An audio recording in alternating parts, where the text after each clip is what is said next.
Smart saving plan తో మీ ఆత్మీయులకు ఉజ్వలమైన సురక్షితమైన జీవితం అందించండి. టాటా ఏఏతో ఇది సాధ్యం.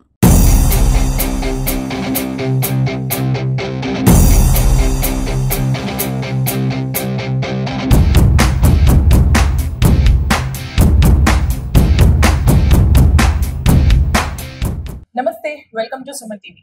ఈ రోజు రైతు కమిషన్ మెంబర్ మనతో ఉన్నారు, గడుగు గంగాధర్ గారు. అసలు నిజామాబాద్ ప్రాంతం అంటేనే వ్యవసాయానికి ముఖ్యంగా పెట్టింది పేరు. అయితే వ్యవసాయం అనగానే వర్షాలు కురవంగానే మనకి విత్తనం తర్వాత ఫస్ట్ నెక్స్ట్ స్ట్రగుల్ వచ్చేది యూరియాకి. అయితే కేంద్రం నుంచి అసలు యూరియా ఎంత వస్తుంది, రాష్ట్రానికి ఎంత వచ్చింది, అది ప్రజలకి వరకు చేరడానికి ఎంత నంబర్ లో చేంజెస్ వచ్చింది అనేది మనం కనుక్కుందాం. నమస్కారం అండి. నమస్కారం తల్లి. సో ఇప్పుడు కేంద్రం నుంచి లక్షల్లో విడుదలైనట్టుగా టన్నుల్లో విడుదలైనట్టు యూరియా సమాచారం. మరి ప్రజల దగ్గరకు వచ్చేసరికి, వ్యవసాయదారుల దగ్గరకు వచ్చేసరికి అది వేల టన్నుల్లోకి మారిపోయింది. మరి ఎందుకు ఈ నంబరింగ్ చేంజ్ అవుతుంది? అది తప్పు. లక్షల్లో వచ్చి తన్నడానికి ఎవరో ఇక్కడ కుంభకోణాలు చేయట్లే, ఇక్కడ తినట్లే యూరియాని. కేంద్ర ప్రభుత్వం మన రాష్ట్రానికి ఇవ్వాల్సిన యూరియా 10 లక్షల మెట్రిక్ టన్నుల యూరియా రావాల్సింది. ఈ రోజు వరకు 7 లక్షల పైసలకు మెట్రిక్ టన్నుల యూరియా వచ్చింది. ఇంకా మన రాష్ట్రానికి సుమారు 2,93,000 మెట్రిక్ టన్నుల యూరియా రావాల్సింది. ఆ మిగతా మన రాష్ట్రానికి ఉన్న డ్యూని కేంద్ర ప్రభుత్వం పంపించకుండా ఇక్కడ రైతాంగానికి యూరియా ప్రభుత్వం ఇవ్వట్లేదు, రైతులను ఇబ్బంది పెడతా ఉన్నారు, రైతు వ్యతిరేక కార్యక్రమాలు చెప్పేస్తున్నాడు ఈ రాష్ట్ర ప్రభుత్వం చెప్తా ఉన్నారు. అది అవాస్తవము. వారు మాట్లాడే ముందు, రైతాంగాన్ని గురించి మాట్లాడే ముందు బీజేపీకి సంబంధించిన నాయకులు, ఈ రాష్ట్రం మీరు చూస్తున్నారు, మీరు గమనిస్తా ఉన్నారు, ఈ రాష్ట్రంలో 2 మంత్రులు ఉన్నారు కేంద్రానికి సంబంధించిన వారు. మరి వీళ్ళకు స్టాటిస్టిక్స్ తెలివాయా నేను ఈ సందర్భంగా అడుగుతా ఉన్నాను. మరి రాష్ట్రానికి ఇంత వచ్చినప్పుడు ఇంత డీ ఉన్నాను మీరు కేంద్రమైన ప్రెషర్ వేసి తెలంగాణ రైతాంగానికి ఇబ్బంది అవుతున్నప్పుడు మీరు తెలంగాణ ప్రాంతానికి సంబంధించిన మంత్రులుగా మీ బాధ్యత తీసుకుని, కేంద్ర మంత్రి హోదాలినప్పుడు మీ బాధ్యత తీసుకుని చేయాల్సిన బాధ్యత మీ భుజస్కంధాలపైంది. కానీ వారు దాన్ని అంతా పక్కన పెట్టి రైతులకు న్యాయం చేసే విధంగా యూరియా తీసుకురాకుండా, వారు ఎక్కడ శ్రమించకుండా, ఎవరి ముందు మాట్లాడకుండా కేవలం రాష్ట్ర ప్రభుత్వం పైన అబండాలు వేసేస్తే రైతులు నమ్ముతారని అనుకుని అబండాలు వేస్తూ ఉన్నారు. కానీ రాష్ట్ర ముఖ్యమంత్రి పెద్దలు రేవంత్ రెడ్డి గారు గతంలో కూడా ఢిల్లీలో వెళ్ళినప్పుడు మొత్తం యూరియా గురించి సంబంధిత అధికారులతో మాట్లాడడం జరిగింది. అదేవిధంగా ఈ రాష్ట్రానికి సంబంధిత మంత్రి తుమ్మల నాగేశ్వరరావు కూడా కేంద్రానికి వెళ్ళి అధికారులతో సహా పాటు మంత్రి గారిని కలిసి వారు కూడా మాకింత యూరియా అవసరం పంపాలనేసి, గతంలో ఎంత పంపిర్రు, ఇప్పుడు ఎంత పంపిర్రు, ఇంకెంత రావాల్సి ఉంది మాకు అని స్టాటిస్టిక్స్తో పరంగా చెప్పడం జరిగింది. వారిని ఇవ్వకుండా రాజకీయపరమైన నిర్ణయాలతో డ్రామాలు ఆడుతూ బీజేపీ వారు రాష్ట్ర ప్రభుత్వమే బురదలుతుంటే ఊరికే ప్రసక్తిలే. రైతులంతా గమనిస్తూ ఉన్నారు. రైతులు, మన తెలంగాణ ప్రాంతానికి సంబంధించిన రైతులు చాలా తెలివిపరులు, చాలా చక్కగా ఆలోచిస్తారు. ఆలోచనలో భాగంగా మీరు ఆడుతున్న డ్రామా, మీరు పన్నుతున్న కుట్ర, ఈ ప్రభుత్వం పైన, రేవంత్ రెడ్డి పైన వేస్తున్న ఆ అబండాలు వాళ్ళంతా గమనిస్తూ ఉన్నారు. అదేవిధంగా నిన్నటి వరకు పవర్లు ఉండి 10 సంవత్సరాలు ఈ రాష్ట్రాన్ని ఏలిన నాయకులు ఈరోజు ఎంత అధ్వానంగా మాట్లాడుతూ ఉన్నారంటే, మా ప్రభుత్వంలో మా చెప్పులు పెట్టలేరు, మా ప్రభుత్వంలో మేము రైతులై ఘోరాతి ఘోరంగా భూములు గుంజుకొని మీరు ఎన్ని ఇబ్బంది పెట్టిండో రైతుల గురించి అందరికీ తెలిసిన విషయం. మీరు ఇప్పుడు ఏదో ఎందుకు మాట్లాడుతున్నారు? అధికారం లేదు, అధికారం కోల్పోయినారు. అధికారం కోల్పోవడానికి గల కారణాలు ఏందో మీరు సమీక్షించుకోరు. రాష్ట్ర ప్రభుత్వాన్ని చక్కగా నడుపుతున్న పెద్దలు ముఖ్యమంత్రి రేవంత్ రెడ్డి గారి మీద ఏ విధంగా ఆబండాలనే చిల్లర ప్రభుత్వము, చిల్లర నాయకులు, కదా 10 సంవత్సరాలు ఒక మంత్రి హోదాలో ఉండి భాష అది వాడతారా?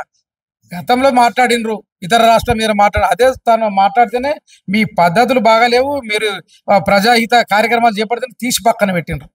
అటువంటి తరుణంలో తట్టుకోలేక రేవంత్ రెడ్డి మీద దుష్ప్రచారం చేయాలనే భావంతో మీరు తప్పుడు చేస్తే అది ప్రజలు గమనించారు. ముఖ్యంగా రైతాంగం మిమ్మల్ని క్షమించని సందర్భంగా చేస్తుంది. నిజంగా మీరు బీజేపీ వారు కానివ్వండి, టీఆర్ఎస్ కానివ్వండి, మీరు రైతులకు సేవ చేద్దామని ఆలోచన ఉంటే మీకు ఈ సందర్భం నేను విన్నపిస్తున్నా. ముఖ్యమంత్రి స్వయంగా చెప్తా ఉన్నాడు, మీకు ఎక్కడైనా మేము తప్పిదం చేసింది ఉంటే మీరు సలహాలు ఇవ్వండి, మేము రెక్టిఫై చేస్తాం. మీరు చేసినా మేము చేసినా ప్రజలకు మేలు జరగాలని స్వయంగా ముఖ్యమంత్రి గారు కూడా మీకు చెప్పడం జరిగింది. అటువంటిప్పుడు ఈ తప్పిదం ఉంటే మీరు చెప్పండి, ఇది తప్పిదము, ఇది చేయండి, రెక్టిఫై తప్పకుండా చేసుకుంటామని ముఖ్యమంత్రి అంటుండగా మీరు వచ్చి చెప్పేదమ్మ లేదు, ప్రతిపక్ష పాత్ర పోషించే సత్తా లేదు.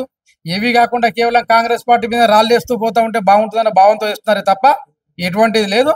ఇక్కడ ఈ నిజామాబాద్ జిల్లాలో చాలా చక్కగా ఉంది.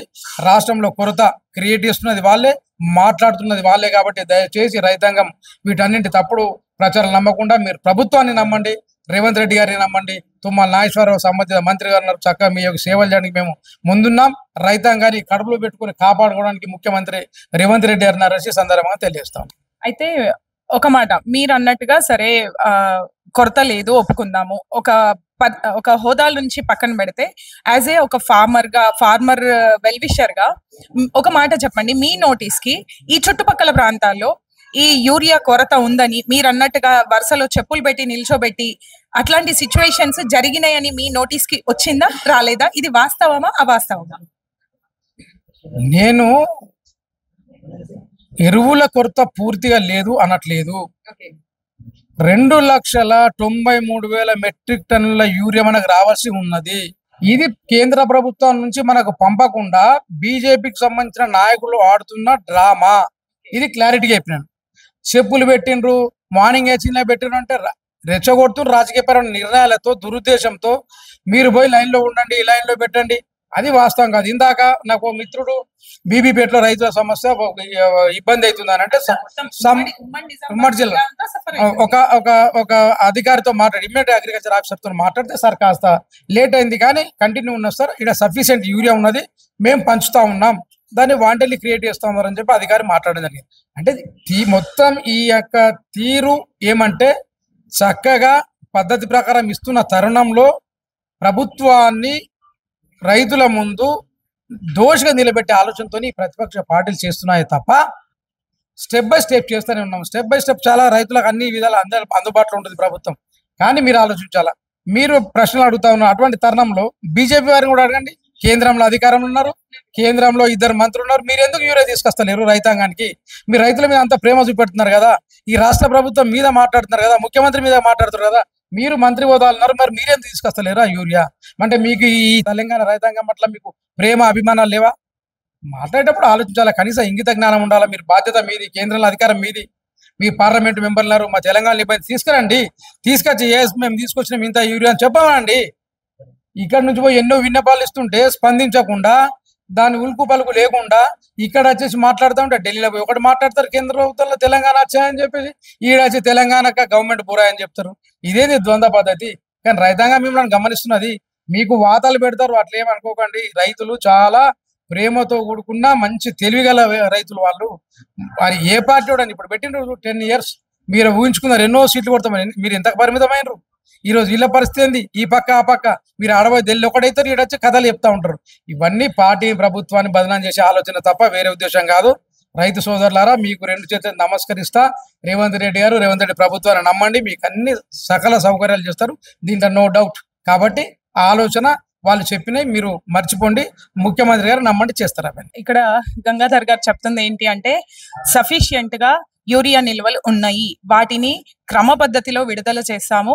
దీనికి ఒకవేళ చిత్తశుద్ధి ఉంటే బీజేపీ గవర్నమెంట్ సెంట్రల్ లో ఉంది, అక్కడ నుంచి సరైన నిల్వల్ని తీసుకొచ్చి ఇక్కడ ప్రజలకి పంచండి, అంటే వ్యవసాయదారులకి పంచండి అని చెప్తున్నారు.